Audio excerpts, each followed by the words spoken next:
is here to make his network television debut. Please welcome Alex Falcone.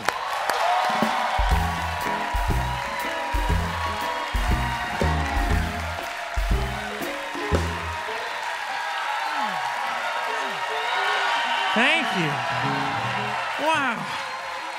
So good to see all of you. I'll tell you guys a little bit about myself. I have a little girl at home. Actually, that's a weird way to phrase that, I guess. My wife is very short. Yeah, sorry, that was super misleading. Yeah, I have a petite adult woman at home. I talk about it a lot because it's like the only thing I've got on her. Like, she's got a master's degree, and I've got a bag of peanut butter cups above the fridge she doesn't know about. So, my wife is very supportive, even when I don't deserve it. Like, recently I chipped a tooth eating some pie too aggressively. Sometimes I don't take the fork all the way out of my mouth before I start chewing. I live life on the edge. So I go in, a little hot, bite into a fork, chip my tooth. I'm sitting there in the living room whimpering. My wife comes in. She's like, "What happened, big guy?" Because I'm very tall. "What happened?" And I tell her the whole story, pie, fork, live life on the edge.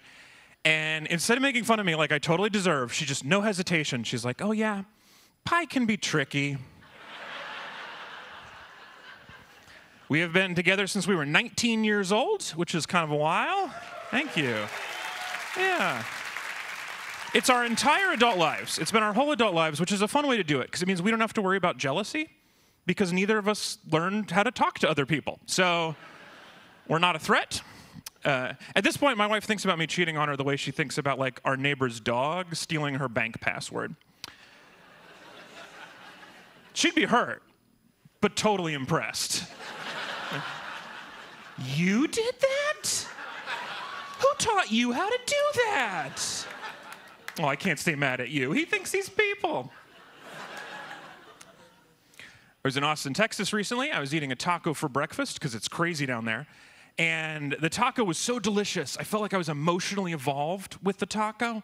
And so I thought of a hilarious joke, took a picture of the taco, sent it to my wife, along with the caption, "I'm sorry, I've met someone new." Thank you. It's a terrific joke. Yeah, you're right. Absolutely right. Just an awesome joke, and I know she's going to love it. But then several hours go by, and I haven't heard back, and so I'm worried she's not okay. So I check in, and when I open the app, I see that the text message sent just fine, but the photograph of the taco did not send. So what I've done is sent my favorite person in the world a very casual early morning breakfast breakup text, and then gone radio silent. And this is why I recommend be with someone who doesn't think that you're physically capable of cheating on them. Because she told me later, it didn't occur to her for a second that was real. This is her whole experience. I'm like, "I'm leaving you for another woman." And she was like, "Nope." We took a while before we got engaged. We didn't rush into it, you know, so not everybody was, like, excited. You know, my uncle was like, "Dude, why buy the cow if you're already getting the milk for free?" And I was like, "Love."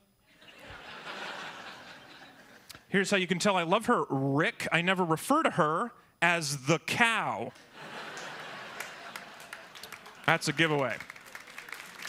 Yeah.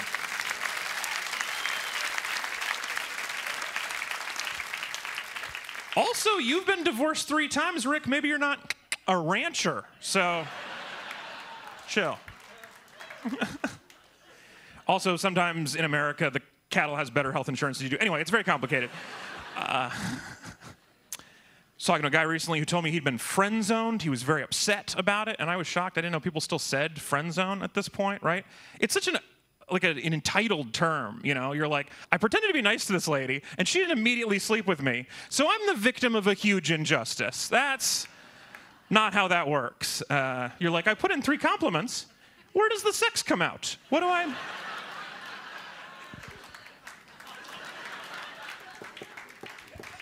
Also, you just made a friend, you monster. Like, who's mad about getting a free friend? I'm an adult. I haven't made a friend on accident since 3rd grade. If any of you guys want to friend zone me tonight, I'm up for it. I'd be way into it. Yeah, yeah, let's do it. Let's get brunch and then play board games and then like go on a road trip and develop an inside joke and then really be there for each other when it matters and then have a better version of Thanksgiving the week after Thanksgiving without our families there. Let's friend zone, New York. Thank you so much.